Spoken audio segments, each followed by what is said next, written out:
Hey guys, so I'm at the Chicago Heights strip mall, and it looks like today they've got a lot of the front lights on, a lot more than usual, and we see the one blender is actually on. I think that might be the first time I've gotten that on camera. Looks like it's on low. But yeah, I'm not sure what's up with that. Yeah, they definitely have more lights on than usual here.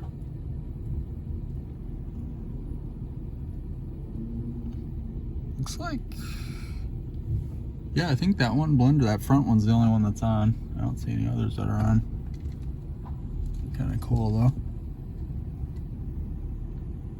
And also at night you kind of get a pretty good picture of what everything looks like in there.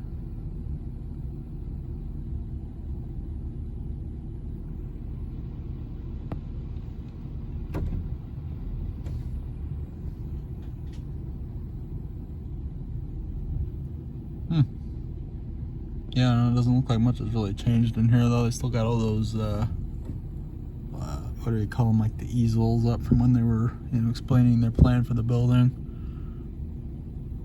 Oh, you know what else is interesting? It looks like these lights are out. I think they're on, as you can see the one's flickering, but those were on, so I guess the bulbs finally died.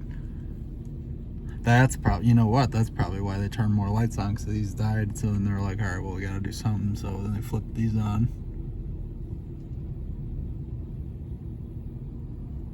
Interesting. Okay. Well, just figured I'd show that real quick.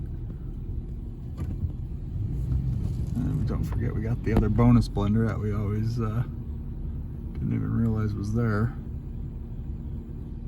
I think that's the only one over there. But anyway, just figured I'd show that. Thanks for watching.